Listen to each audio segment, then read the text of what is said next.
Hello students, welcome to Physics World. Physics World में आप सब लोगों का स्वागत है। ये आज के हम इस वीडियो के अंदर एक बहुत ज़्यादा important, very very most important, अति महत्वपूर्ण क्वेश्चन की डेरिवेशन की बात करने जा रहे हैं। जो मैंने आपको तीन डेरिवेशन मेन बताए थे इस पहले चैप्टर के अंदर कि ये तीन इंपॉर्टेंट हैं, उसमें से ये पहला है और 4 नंबर का क्वेश्चन बन सकता है बच्चों। विद्युत द्विध्रुव के कारण अक्ष पर या अक्षीय बिंदु या अक्षीय स्थिति पर विद्युत क्षेत्र की तीव्रता का परिकलन करना है। यानी कि हमको intensity of electric field find करना है ड्यू टू इलेक्ट्रिक डाइपोल, और वो कहाँ करना है? एट एक्सिस या eight axial line. Next derivation जो आएगा वो आएगा कि हम लोगों को ये वैल्यू कहाँ फाइंड करनी है?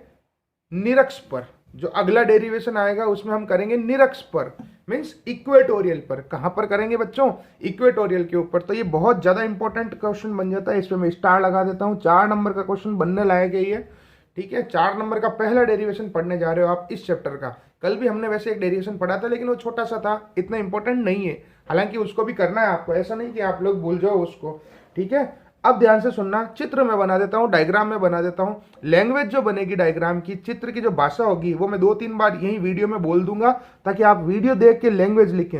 एक चीज ध्यान रखना, अगर डेरिवेशन में भाषा नहीं लिखते हो आप लोग, अगर डेरिवेशन में लैंग्वेज नहीं लिखते हो तो आपका 1 नंबर कट जाएगा। समझ रहे हो? क्योंकि यहाँ पे अगर मैं पेज पे भाषा लिखूंगा ना बच्चों, तो टाइम बहुत ज्यादा खराब हो जाएगा, वीडियो बेवजह लंबा हो जाएगा। आई बात सबको समझ में? तो चलिए सब लोग रफ कॉपी में हेडिंग लगाइए। विद्युत द्विध्रुव के कारण अक्ष पर विद्युत क्षेत्र की तीव्रता, means intensity of electric field due to electric dipole at axis. तो देखिए इसके अंदर क्या होगा। सबसे पहले हम लोगों को एक विद्युत द्विध्रुव बनाना पड़ेगा, मीन्स एक इलेक्ट्रिक डाइपोल बनाना है। और आज ये सिर्फ एक ही वीडियो आएगा बच्चों, उस 11th चैप्टर का वीडियो आज नहीं आएगा। इसका मतलब ये नहीं कि आप 11th चैप्टर नहीं पढ़े। ऐसा मैं इसलिए कर रहा हूं क्योंकि आज आपको रफ कॉपी के अंदर मैं काम दे रहा हूं। जो संयुक्त सूक्ष्मदर्शी का जो डायग्राम है, कंपाउंड माइक्रोस्कोप का जो डायग्राम है, वो आपको बोर्ड वाली किताब से, ये वाला डायग्राम देखो, ये वाला बोर्ड वाली बुक से संयुक्त सूक्ष्मदर्शी का कंपाउंड माइक्रोस्कोप का डायग्राम 10 बार 20 बार बनाओगे ना, जब एक बार बनेगा, कम से कम 1 घंटा प्रैक्टिस करोगे बच्चों, जब जाके बनेगा। तो आज का आपका उसका वीडियो मैंने रोक रखा है, वैसे बना दिया है वीडियो तो मैंने, लेकिन पहले आप प्रैक्टिस करोगे ना, और आप मुझे बता देना कि हाँ सर ये मैं, और रफ कॉपी में जो आपने 10 बार फेयर डायग्राम बनाओ, 5 बार 10 बार, जितनी बार आपको सही लगे, एकदम नाप नाप के बराबर मेजरमेंट करके फेयर डायग्राम, रफ कॉपी में फेयर डायग्राम बना के आप मुझे सेंड कर देना, तो मैं आप लोगों को उस चैप्टर का वीडियो प्रोवाइड कर दूंगा। जब तक सारे बच्चे, सुन लेना, जब तक सारे बच्चे संयुक्त सूक्ष्मदर्शी का कंपाउंड माइक्रोस्कोप का 4-5 बार प्रैक्टिस करके, जब आपसे अच्छा बन जाए, कोई जरूरी नहीं 10 बार बनाना, जब आपसे अच्छा बन जाए उस समय आप बना के मुझे सेंड कर देंगे, तो ही मैं 11th चैप्टर का नेक्स्ट वीडियो अपलोड करूंगा, नहीं तो नहीं करूंगा, ध्यान रखना। क्योंकि वो डायग्राम बच्चों देखने से आपको नहीं बनेगा। अब कोई बोलेगा सर आप एक बार सिखा दो, तो बिल्कुल मैं सिखाऊंगा, लेकिन पहले आप खुद बनाओगे। इससे होगा ये कि 50% तो आपको ऐसे ही समझ में आ जाएगा डायग्राम, क्या रहे हाँ ठीक है सर कोई दिक्कत नहीं, ताकि मैं एक ही वीडियो में खींच के उसको कंप्लीट कर दूंगा, डायग्राम, डेरिवेशन और केस। आ गई बात सबको समझ में? तो आज चैप्टर नंबर 11th का आपका होमवर्क है 1-1.5 घंटा डायग्राम बनाना बच्चों। मुझे 11 साल का एक्सपीरियंस है, पहली बार में हरगिज नहीं बनेगा, मैं आपको कह रहा हूँ। पहली बार में वो गड़बड़ हो जाएगा, दूसरी बार में गड़बड़ होगा, धीरे धीरे आपको दिमाग लगेगा अब क्या करूं, अब क्या करूं। आगे बात समझ में? और मैं फिर कह रहा हूं, अगर जब तक सारे बच्चे मुझे वो डायग्राम सेंड नहीं करेंगे ग्रुप के अंदर, तब तक मैं आपको आगे नहीं पढ़ाऊंगा, ध्यान रखना उस चैप्टर को। ये कंडीशन है मेरी, और ये सब मैं आपकी भलाई के लिए ही कर रहा हूँ, ठीक है। क्योंकि उसका डायग्राम पहली बार में नहीं बनेगा, मुझे पता है, 11 साल हो गए बच्चों उसको मुझे पढ़ाते हुए, ठीक है। और वो मोस्ट इंपॉर्टेंट क्वेश्चन है। लैंग्वेज में आपको बड़ा मजा आया होगा, उसकी लैंग्वेज जो कल मैंने आपको याद करवाई थी, अरे सर किताब की एज इट इज लैंग्वेज याद हो गई, ठीक है। चलिए इसको बनाते हैं हम लोग। विद्युत द्विध्रुव के कारण अक्ष पर विद्युत क्षेत्र की तीव्रता, intensity of electric field due to electric dipole at axis.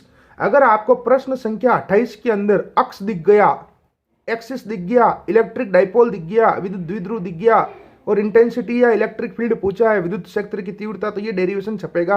प्रश्न पहचानना आपको आना चाहिए। तो सबसे पहले इसके अंदर क्या होगा, भगवान का नाम लेके शुरू करते हैं। एक विद्युत द्विध्रुव हमको बनाना है, यानी कि एक इलेक्ट्रिक डाइपोल हमको सबसे पहले बनाना है। यहाँ पर मैं काम करता हूँ, लाइनें तो बना देता हूँ मार्कर से और नाम लिख देता हूँ पेन से। उससे होगा क्या कि डायग्राम थोड़ा अच्छा दिखेगा। ये माइनस क्यू चार्ज और ये प्लस क्यू चार्ज, और दोनों के बीच में दूरी जो है, डिस्टेंस जो है वो है 2a। कितनी है? 2a। और ये विद्युत द्विध्रुव जो है, इलेक्ट्रिक डाइपोल जो है वो है AB। क्या है? AB। साथ साथ में बनाते रहे आप मेरे। अब हमको इसका मध्य बिंदु लेना पड़ेगा, मिड पॉइंट लेना पड़ेगा। मैंने जो ये बनाया वो 14 सेंटीमीटर का बनाया है, आप लोग अपनी कॉपी के अकॉर्डिंग बना लेना। तो यहाँ पर इसका मिड पॉइंट आएगा। तो यहाँ जो इसका मिड पॉइंट आया है, यहाँ पे जो इसका मिड पॉइंट आया है, मध्य बिंदु, उसको मैंने नाम दे दिया O। तो जब मुझे बताइए कुल दूरी 2a है, टोटल डिस्टेंस 2a है, तो ये डिस्टेंस हो जाएगी a, क्योंकि आधी दूरी है, और ये दूरी भी हो जाएगी a। बहुत ध्यान से समझना आप लोग, हर चीज का ध्यान रखना। मैंने ये गोले में क्यों लगाया, गोला क्यों लगाया यहाँ पे माइनस क्यू प्लस क्यू पे, पता है आपको? क्योंकि ये बिंदु आवेश है और स्थिर है, यानी कि ये पॉइंट चार्जेज है और स्टैटिक है, रुके हुए, यानी हर चीज का रूल है बच्चों, ध्यान रखना।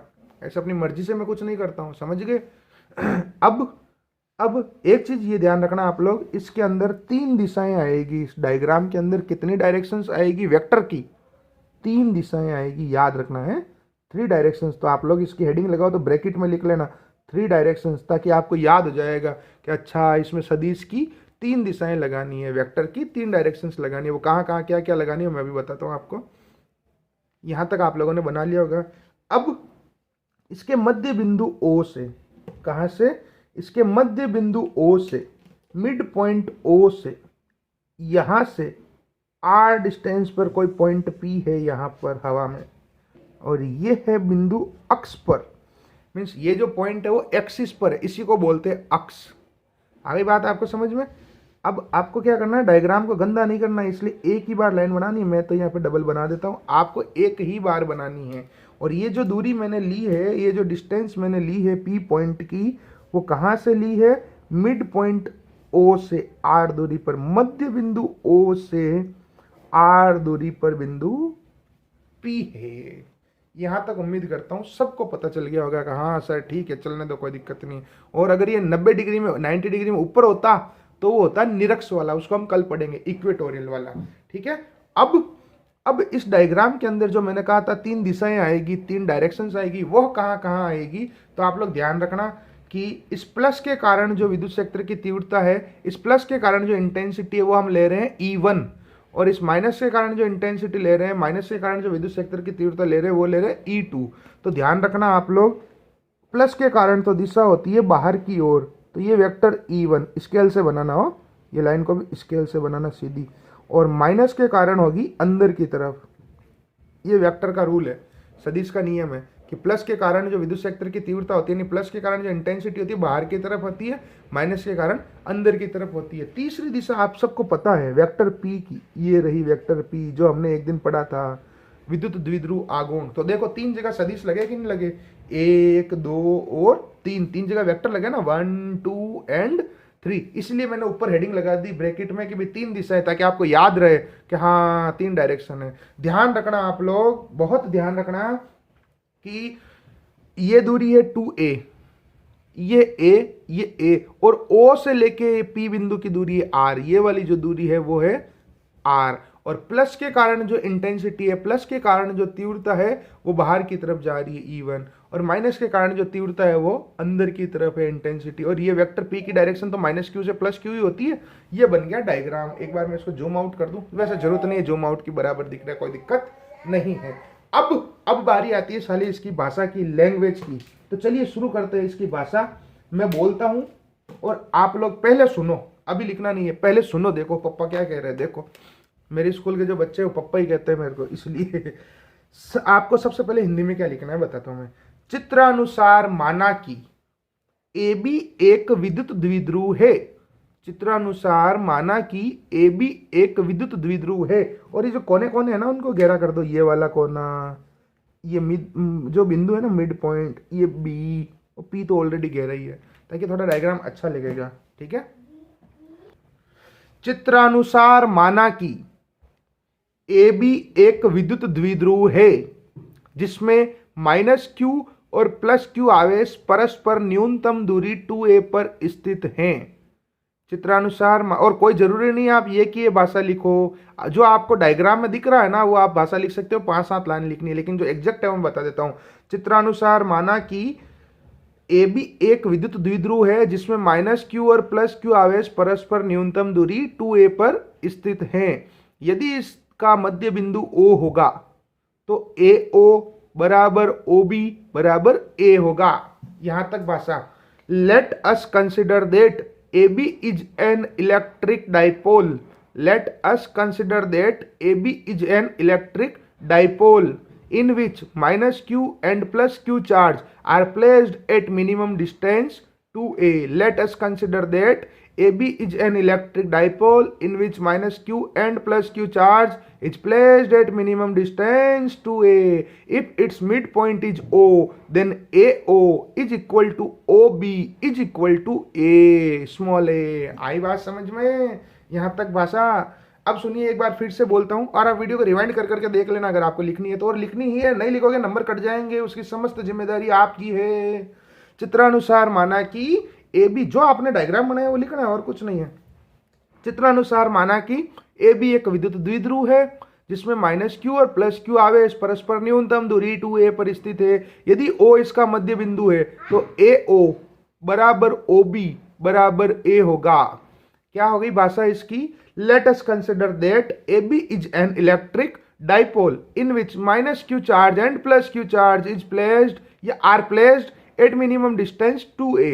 If its midpoint is O, then AO is equal to OB is equal to A. दोनों AA हो गई ना। अब आगे की भाषा सुनिए आप लोग। इसके मध्य बिंदु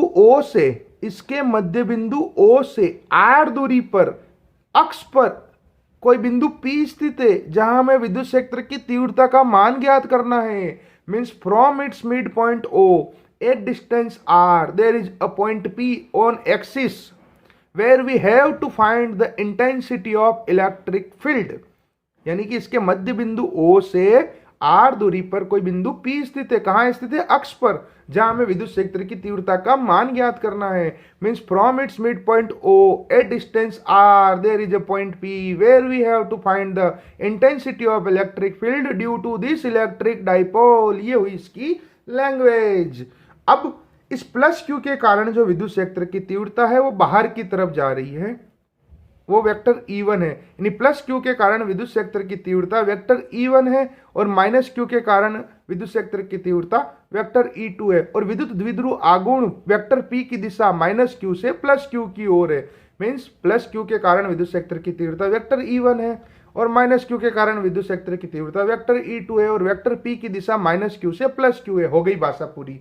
means the intensity of electric field due to +q charge is vector E1 and due to -q charge is vector E2 and direction of vector P is from -q to +q charge। ये हो गई इसकी language. बड़ी आधा page भर जाएगा, आपके आधे से ज़्यादा ही भरेगा। अगर आपको फिर से लिखनी है तो वीडियो को रिवाइंड करो और फिर देख लो, लिख लो। अब मैं शुरू करने जा रहा हूँ डेरिवेशन। चलिए भगवान का नाम लेके डेरिवेशन शुरू कर देते हैं हम लोग। सबसे पहले कुछ नहीं करना है, इस E1 का मान निकालना है, E2 का मान निकालना है और फिर सोल्व कर देना है। सबसे पहले +q आवेश के कारण बिंदु P पर विद्युत क्षेत्र की तीव्रता means intensity of electric field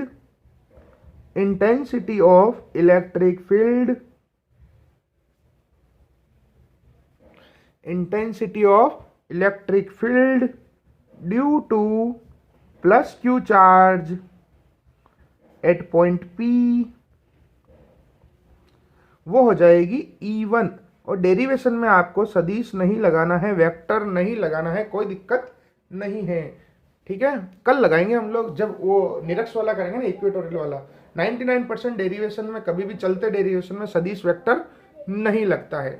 चलिए, अब ई का फॉर्मूला क्या है? ई का फॉर्मूला कल जो आया था वही है के क्यू अपॉन आर स्क्वायर। कल का जो लास्ट आंसर आया था ई के क्यू अपॉन आर स्क्वायर, वही इसका फॉर्मूला है। तो के की जगह के, क्यू की जगह कितना चार्ज है भाई? Plus Q. और डिस्टेंस, दूरी कौन सी है? प्लस क्यू की पी बिंदु से दूरी कौन सी है? तो वो है बी से लेके पी तक, ये वाली डिस्टेंस है बी से लेके पी तक। भाई k q upon r square formula लगाना, के की जगह के, क्यू की जगह प्लस क्यू अपॉन दूरी, दूरी यही तो आएगी। अब मेरे को ये बताइए आप लोग कि बी पी लिखूं कि पी बी लिखूं? अब कोई बोलेगा सर दोनों सेम ही तो है, क्या टाइम पास कर रहे हो? तो भाई सुन लो, बी से लेके पी बाहर की तरफ डायरेक्शन जा रही है और पी से लेके बी अंदर की तरफ आ रही है। तो मुझे बताओ, प्लस के क्यू के कारण बाहर तो जाएगी दिशा, तो हम लोगों को बी पी लिखना पड़ेगा, ना कि पी बी लिखना पड़ेगा। क्या लिखना पड़ेगा? बी पी, यानी k q upon r square. R का मतलब दूरी, ऐसा नहीं कि ये आर ये रहा ना सर ये रख दो, नहीं, प्लस क्यू की पी बिंदु से दूरी कौन सी है वो मानी जाएगी। तो अब ब्रैकेट में आपको इसकी दिशा मेंशन करनी पड़ेगी कि किधर जा रहा है। तो ये जा रहा है बी से पी की तरफ, बाहर की तरफ, तो ये हो जाएगा ब्रैकेट में बीपी दिशा में। ये ब्रैकेट में ये फॉर्मूला नहीं हो, ये तो हम वेक्टर नहीं लगा रहे हैं ना, इसलिए हम लोग लिख रहे हैं इन direction of BP. This is equation number 1, समीकरण नंबर 1। अब क्या करेंगे बच्चों?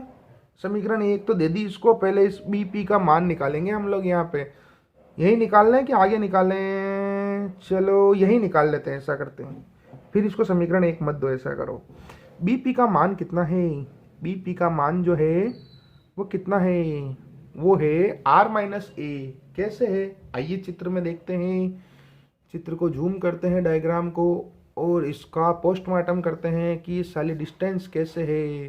तो आप मेरे को ये बताइए, ये ओ से लेके पी तक कुल दूरी कितनी है भाई?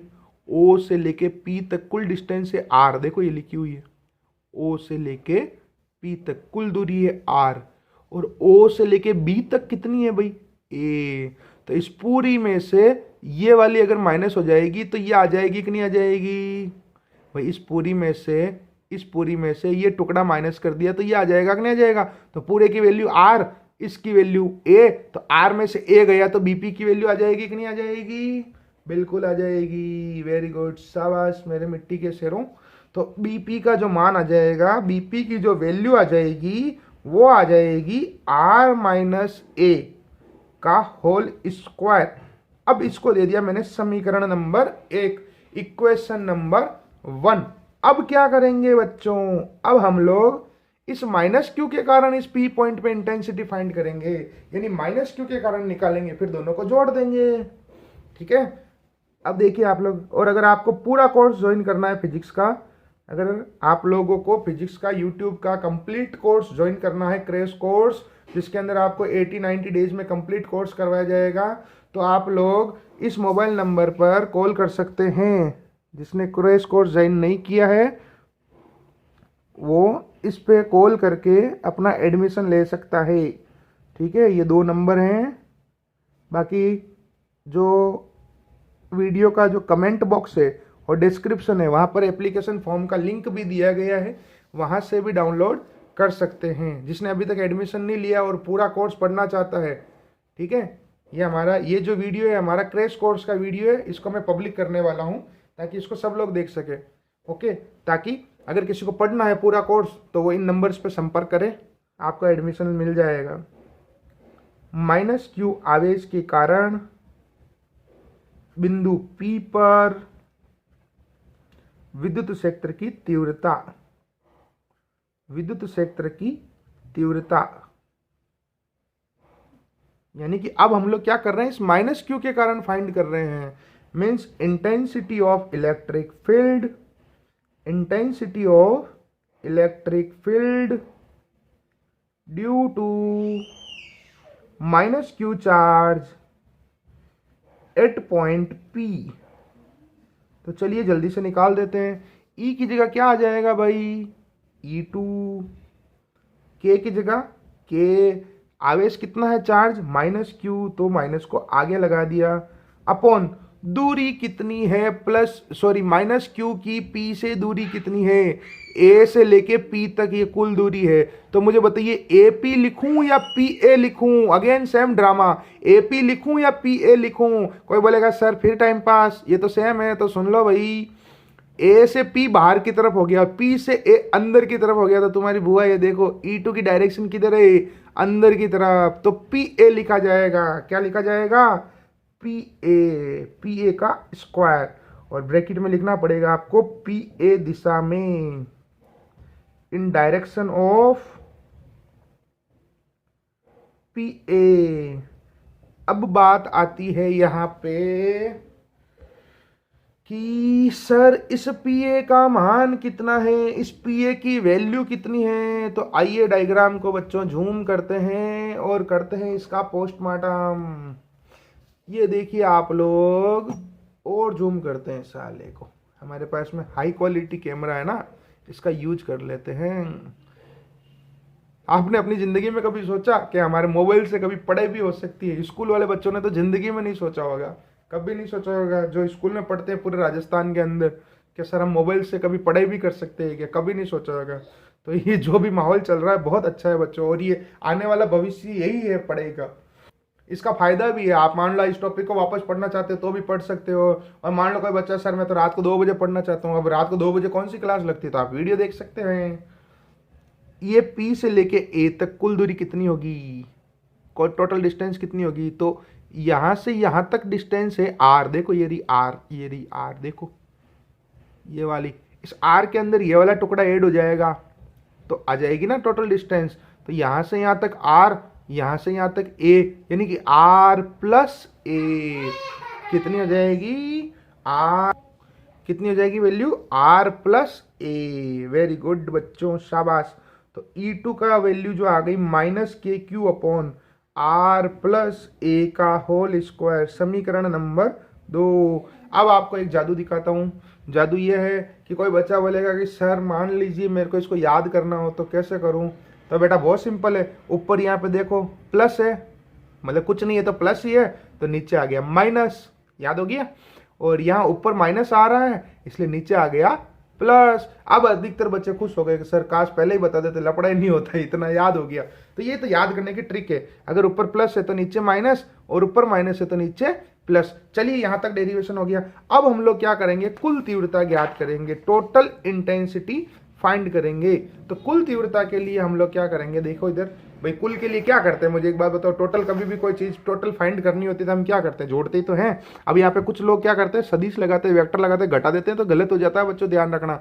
जिस डेरिवेशन को मैं जिस फॉर्मेट में करवाता हूँ वो बोर्ड का एकदम एग्जैक्ट सही सही पैटर्न है और उसी से ही करना है। यानी कि बिंदु P पर हम लोग अब क्या कर रहे हैं, ध्यान से देखना।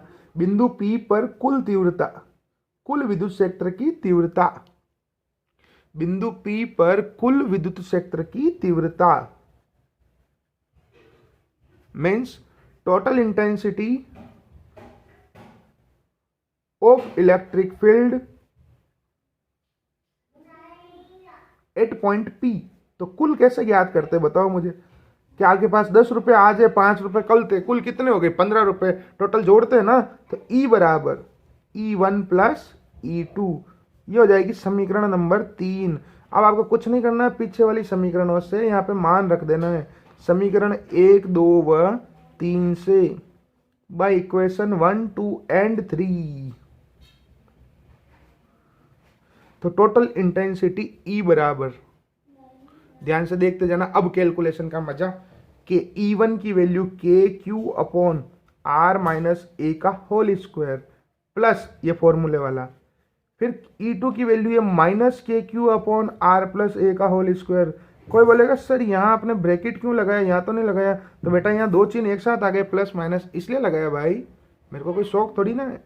तो E बराबर, अब यहाँ पे एक और का चिन्ह लगेगा, और का चिन्ह यानी इसकी हम कैलकुलेशन कर रहे हैं। तो के q upon are minus A का होल स्क्वायर, और प्लस माइनस हो जाएगा माइनस के q upon R plus A का होल स्क्वायर। अब के क्यू कॉमन आ गया, पीछे क्या बचा? 1 अपॉन आर माइनस ए का whole square minus 1 upon R plus A का होल स्क्वायर। और जो बच्चे क्रैश कोर्स ज्वाइन कर चुके हैं वो ये कंप्लीट करके मुझे चेक करवाएंगे, ये वाला डेरिवेशन रफ में करके, फेयर में करके, फेयर नोट्स में आपको व्हाट्सएप ग्रुप में सेंड कर दूंगा, वहाँ से कंप्लीट करके और आप मुझे चेक करवाएंगे बच्चों, ठीक है? नहीं तो आपकी हड्डियाँ तोड़ दूंगा मैं, नहीं पढ़ोगे तो ध्यान रखना। चलिए भाई, अब इसके आगे क्या होगा, ये और का चिन्ह है, यानी हम इसको कैलकुलेट कर रहे हैं, के क्यू और अंदर आ गया एलसीएम। एलसीएम लेना पड़ेगा हमको और एलसीएम आ जाएगा आर माइनस ए का होल स्क्वायर और आर प्लस ए का होल स्क्वायर। यही तो एलसीएम आएगा दोनों का, ये आ गया। अब इससे इसमें भाग दो, देखो आर माइनस ए का होल स्क्वायर कट गया, पीछे क्या बचा, आर प्लस ए का होल स्क्वायर, यानी यहाँ पे आ जाएगा आर प्लस ए का होल स्क्वायर। फिर ये माइनस फॉर्मूले वाला, इस बार ये प्लस वाला उड़ गया, पीछे क्या बचा, माइनस वाला, तो आर माइनस ए का होल स्क्वायर। अब क्या करेंगे बच्चों, अब करेंगे कैलकुलेशन। अब कोई सोचे सर नीचे वाले का होल स्क्वायर खोल दो, नहीं बेटा, मेरे को क्वेश्चन छोटा करना है, बड़ा नहीं करना है। के क्यू ऊपर वाले का होल स्क्वायर खोल देते हैं, नीचे वाले को लास्ट तक ऐसे ही रखेंगे, नीचे वाले को लास्ट तक ऐसे ही रखेंगे। ऊपर होल स्क्वायर खुल रहा है ए माइनस बी का होल स्क्वायर, सॉरी ए प्लस बी का होल स्क्वायर और ए माइनस बी का होल स्क्वायर। तो आपने छोटी क्लास में पढ़ा होगा ए प्लस बी का होल स्क्वायर क्या होता है, मैं यहाँ ऊपर लिख लेता हूँ अगर किसी को नहीं पता हो तो, A square plus B square plus 2ab, और ए माइनस बी का होल स्क्वायर क्या होता है, A square plus B square minus 2ab। ठीक है, तो ये फॉर्मूले मैं यहाँ लगा रहा हूँ, देखना आप लोग, मजा आएगा आपको।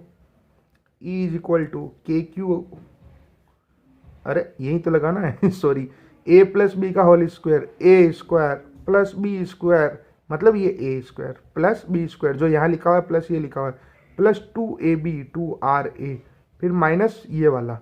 अब माइनस आते ही ब्रैकेट लगा लो, टेंशन खत्म। अंदर वाले का whole square, A square plus B square minus 2ab। आया सबको समझ में? थोड़ा जूम करके दिखा देता हूँ क्या लिखा है, ये देख लो। ए स्क्वायर प्लस बी स्क्वायर, कोई बोलेगा सर बोल भी रहे हो लिख रहे हो, तो भाई ये ए का मतलब आर और बी का मतलब A square plus B square plus 2ab minus, और ब्रैकेट माइनस आती bracket, A square plus B square, अरे यहाँ तो सच में मैंने बी स्क्वायर लिख दिया, नहीं यहाँ ए स्क्वायर आएगा, हो ए स्क्वायर यानी A R square plus a square minus 2ra। अब ये माइनस अंदर चला जाएगा तो सबके चिन्ह बदल देगा, तो कैसे बदल देगा देखना इधर, r square plus a square plus 2ra minus r square minus a square plus 2ra। Minus जब अंदर जाएगा तो सबके चिन्ह बदल देगा ना, तो आर स्क्वायर प्लस का था तो अब माइनस का हो गया, ए स्क्वायर प्लस का था तो माइनस का हो गया, और 2ra माइनस का था तो वो प्लस का हो गया, और अपॉन के अंदर ये आ गया हमारा एज इट इज जो चल रहा था आर माइनस। और इनको देखना मत, देख देख के सोल्व करना है आपको, मतलब अब मेरे साथ साथ में आपको समझना है और सोल्व करना है। खाली वीडियो देखने से ज़िंदगी में फिजिक्स नहीं आएगी। फिजिक्स के अंदर आपको जो योगा होता है ना, योग जो हम करते हैं, जो बाबा लोग सिखाते हैं योग, वो और फिजिक्स के डेरिवेशन और न्यूमेरिकल ये करने से होते हैं, ठीक है, देखने से नहीं होते हैं। अब यहाँ पे देखो आर स्क्वायर कट गया, ए स्क्वायर भी कट गया, पीछे जो बचा उसको मैंने एज इट इज लिख दिया, के क्यू। अंदर देखो 2ra प्लस 2ra, तो 2 और 2 कितने हो गए, 4ra हो गए, कितने हो गए, 4ra upon are minus A का होल स्क्वायर और आर प्लस ए का होल स्क्वायर। ये एज इट इज मैंने लिख दिया, ऊपर 2ra 4r आ गया और बाकी पूरा सेम। अब हम लोग क्या कर रहे हैं, इस 4 को मैं लिखूंगा 2 इंटू 2, इस 4 को क्या लिखूंगा, 2 इंटू 2। तो देखना इधर मेरे प्यारे बच्चों, डेरिवेशन को आगे बढ़ाते हैं, डेरिवेशन को आगे बढ़ाते हैं। जो मेरा स्टेप आया था उसको एक बार मैं फिर से लिख देता हूँ, ऐसा करता हूँ यहाँ पे कि आंसर क्या आया था। यहाँ पे बहुत ज़्यादा जूम हो गया कैमरा, रुको जूम आउट करता हूँ इसको मैं, हाँ अब ठीक है। अभी तक जो डेरिवेशन का आंसर आया था वो ये आया था, ये रहा आपके सामने, के क्यू 4ra अपॉन वाला एज इट इज। तो मैं इस 4 को 2 इंटू 2 लिख रहा हूँ, बाकी पूरा सेम टू सेम। तो ई इज इक्वल टू कितना हो जाएगा हमारे पास में, के क्यू, और उस 4 को लिख दिया 2 इंटू 2 और पीछे ra upon are minus A का होल स्क्वायर। आपके स्कूल में जब इसको पढ़ाया होगा तब यहाँ नीचे होल स्क्वायर खोल के बेवजह कंफ्यूज करके और अटका दिया होगा, मतलब थोड़ा हार्ड हो गया होगा। इसको पढ़ा रहने दो, क्या दिक्कत है, अभी लास्ट में उड़ा दूंगा, देखना इसको। कुछ लोग होते हैं यहाँ दूरी 2a की जगह, अब आपको एक चीज़ पता चली होगी कि मैंने स्टार्टिंग से दूरी 2a क्यों ली, क्योंकि मुझे पता है लास्ट में जाके मुझे इसको आधा आधा करना है a। अब कुछ लोग यहाँ a दूरी लेते हैं या d दूरी लेते हैं, तो फिर उनकी मैं कुछ अभी गालियाँ बोलना शुरू करूँगा। यहाँ पे d/2 हो जाता है। अब बच्चा यहाँ पे d/2 आधे अधूरी लंगड़े d/2 को लेके घूमता रहता है पूरे डेरिवेशन में, और उसके खानदान में डेरिवेशन नहीं हो पाता कि सर मेरे तो भूल गया मैं तो, नहीं तो लपड़ा ही खत्म। जब मुझे पता है डिस्टेंस को हाफ करना है तो मैंने पहले 2a ले ली, ताकि 2a का आधा कितना हुआ a, तो कैलकुलेशन इजी पड़ गई। तो E बराबर, अब यहाँ पर आपको एक चीज पता है P बराबर क्या होता है भाई, विद्युत द्विध्रुव आघूर्ण इलेक्ट्रिक डाइपोल मोमेंट का फॉर्मूला होता है 2aq। कितना होता है 2aq। तो ये 2, ये a और ये रहा q, ये रहा 2, ये रहा a, ये रहा q, उसकी जगह क्या आ जाएगा p। पीछे क्या बचा, ये 1 2 तो बच गया ना बेचारा, ये k भी बच गया, ये 2 बच गया, ये k बच गया, एक r भी बच गया देखो, और बाकी जो ये 2aq था वो क्या बन गया p बन गया। अपॉन वाला एज इट इज लिख दिया, चाहे तो वीडियो को रिवाइंड करके फिर से स्टेप देख सकते हैं, मैं ही बता देता हूँ। देखो 2aq उसकी जगह p, बाकी पूरा एज इट इज सेम ही तो लिखा है मैंने। आई बात समझ में। अब हम लोग करेंगे ड्रामा कि चूंकि r is very very greater than a, कहने का मतलब जो p बिंदु था ना वो बहुत दूर था। कहाँ है, बहुत दूर स्थित है। तो अगर r जो है वो बहुत ज्यादा दूर है तो a जो है वो नगण्य हो जाएगा, नहीं a जो है नेग्लिजिबल हो जाएगा, नहीं a को हम 0 कर सकते हैं, नगण्य कर सकते हैं। तो यहाँ पर जो अपॉन में, याद रखना ये स्टेप बाद में होगा, पहले मत कर देना, क्योंकि यहाँ तो ऊपर भी a है तो ऊपर भी 0 हो जाएगा, नीचे भी 0 हो जाएगा, और 1 0 लाल पेन से बोर्ड कॉपी चेक करने वाला दे देगा।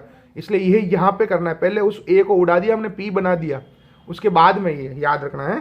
तो नीचे वाला a 0 हो गया, क्योंकि विद्युत द्विध्रुव के अंदर हम ऐसा कर सकते हैं। तो पीछे क्या बचा 2krp upon r minus a की जगह कितना रखना है हमको 0। तो बताओ r माइनस 0 कितना हुआ, r ही तो हुआ, तो r ये रहा square into r plus 0 r उसका स्क्वायर r स्क्वायर। अब ये एक यहाँ पर क्या करते हैं, ये एक r कट गया, देखो पीछे क्या बचा भाई 2kp upon r square into r हो गया r क्यूब। तो आंसर आ गया, बजाओ ताली, ये आया आंसर, कंप्लीट हो गया। अब इसको हम सदिश रूप में लिख देंगे, वेक्टर फॉर्म में लिख देंगे। वेक्टर फॉर्म में कैसे लिख देंगे, हाथों से लिख देंगे। तो सबको पता है E एक वेक्टर क्वांटिटी है, सदिश राशि है, 2k अपॉन r क्यूब सदिश नहीं है, और p भी सदिश है, ये मैं आपको पुराने वाले वीडियो में बता चुका हूँ। तो इसको मैंने ये सदिश रूप में ऐसे लिख दिया, वेक्टर फॉर्म में लिख दिया। क्या लिख दिया, वेक्टर फॉर्म में, E पे वेक्टर, p पे वेक्टर। आई बात समझ में। यहाँ से कंक्लूजन क्या निकल रहा है, E समानुपाती 1/r क्यूब। क्या निकल रहा है, E समानुपाती 1/r क्यूब, यानी E प्रोपोर्शनल 1/r क्यूब। तो अब बारी आती है ग्राफ बनाने की। ग्राफ वैसे के वैसे बनेंगे जैसे कल बनाए थे। एक ग्राफ तो बन जाएगा, संडे को मैं आपकी ग्राफ की बेसिक क्लास ले लूंगा E व R में, यानी E एंड R में करो। सबको पता है व्युत्क्रमानुपाती है, इनवर्सली प्रोपोर्शनल है, तो कैसा बनेगा, वक्र बनेगा, कर्व बनेगा। छाप लो इसको, कैसा बनेगा, वक्र बनेगा, कर्व बनेगा, OXY, यहाँ R, यहाँ E, और ये वक्र बन जाएगा E प्रोपोर्शनल 1/r क्यूब। ऊपर जो वैल्यू वो चेंज नहीं होगी। दूसरा जो ग्राफ बनेगा हमारा, दूसरा प्यारे विद्यार्थियों, वो बनेगा E व 1/r क्यूब में, कल ही के जैसा। तो वो बन जाएगा सरल रेखा ग्राफ। किस में बन जाएगा, E एंड 1/r क्यूब में। कैसा बन जाएगा, स्ट्रेट लाइन ग्राफ। कैसा बन जाएगा, स्ट्रेट लाइन ग्राफ, सरल रेखा ग्राफ। और अब केस करना है, इसके दो केस कर देते हैं, OXY, यहाँ 1/r क्यूब, यहाँ E, और दोनों समानुपाती है, प्रोपोर्शनल है, इसलिए ऐसा बन जाएगा स्ट्रेट लाइन ग्राफ। यहाँ लिखा जाएगा E प्रोपोर्शनल 1/r क्यूब। क्या लिखा जाएगा, E प्रोपोर्शनल 1/r क्यूब। और इस आंसर से दो केस, केस नंबर 1, समझ नहीं आ रहा कि फिजिक्स पढ़ रहे हैं कि वकील बन रहे हैं क्या भाई, केस, रोज केस। इसलिए आपको केस से नहीं डरना है, कभी भी जिंदगी में कोई केस हो जाए डरना नहीं। ऐसे रोज के दो चार केस आपके फिजिक्स वाले सर यूं करवा देते हैं। तो केस नंबर 1, केस नंबर 1 कहाँ पे होगा भाई, निर्वात में, इन वैक्यूम। तो के का मान 1/4πε0, सदाबहार, वही वाला, रोज वाला। तो ई निर्वात हो जाएगा हमारा, ई वैक्यूम जो हो जाएगा वो हो जाएगा ये 2p/r³ को पीछे पटको और इनटू में k का मान रखो 1/4πε0। अगर किसी बच्चे का मन करे इस 2 को 4 से काटने का तो अपने मन पे कंट्रोल रखना, मत काटना। हालांकि कोई फर्क नहीं पड़ता है, लेकिन नहीं काटना है उसको, ठीक है। ये एक स्टैंडर्ड फॉर्मेट है। और दूसरा केस, केस नंबर 2, माध्यम में, इन मीडियम। बोलो रे पहलवान लोगों, k की वैल्यू कितनी होगी? 1/4πε0ε r। तो ई वैक्यूम तो हो गया, ई माध्यम मीन्स ई मीडियम वो होगा 1/4πε0ε r और 2p/r³ पीछे पड़ा है इनटू में। यहाँ पे भी 2 को 4 से नहीं काटना है, काट तो सकते हैं वैसे, कोई मना नहीं है, गलत नहीं है वो, लेकिन काय को फालतू लपड़ा लेना। ये आ गया हमारा आंसर, ई मीडियम अंदर लिख देते उसको, वो नीचे कट गया। ये हो गया बच्चों पूरा, डायग्राम बन गया, डेरिवेशन हो गया, ग्राफ बन गए, केस हो गया। एक बार मैं जूम आउट कर देता हूँ, पूरा देख लो आप लोग इसको। ये रहा आपके सामने पूरा डेरिवेशन, छाप के रखना बच्चों, 4 नंबर के अंदर आएगा, ठीक है। जब बोर्ड एग्जाम में आएगा ये तो 4 नंबर के अंदर आएगा। ये देख लो आप लोग, 3 दिशा है, 3 डायरेक्शन, और डायग्राम की लैंग्वेज जो मैंने बोली है वो लिखनी है। और अगर किसी को फिजिक्स का complete course, crash course join करना है तो ये दो नंबर दिए गए हैं, उन पे आप फोन कर सकते हैं। वीडियो के डिस्क्रिप्शन में और वीडियो के कमेंट बॉक्स में फॉर्म दिया गया है, वो फॉर्म भर सकते हैं। बस मेरी स्कूल का बच्चा नहीं होना चाहिए, मेरी स्कूल के अलावा कोई भी दूसरी स्कूल का, राजस्थान का कोई भी स्टूडेंट हो तो वो इसमें पार्टिसिपेट कर सकता है। अब आज 11th चैप्टर का वीडियो नहीं आएगा, आप संयुक्त सूक्ष्मदर्शी का, कंपाउंड माइक्रोस्कोप का डायग्राम बना के जब तक व्हाट्सएप ग्रुप में नहीं भेजेंगे सारे बच्चे, अब सुन लेना भाई, अगर किसी एक ने भी नहीं भेजा तो भी मैं आगे शुरू नहीं करूंगा उस चैप्टर को, तो फिर आपस में लड़ते रहना, फिर वो उसको कहेगा, चिल्लाना फिर। इसलिए आपकी जिम्मेदारी, वी आर अ टीम, समझ गए ना? ओके, कल फिर मिलते हैं। जय हिंद, जय Bharat, thank you very much.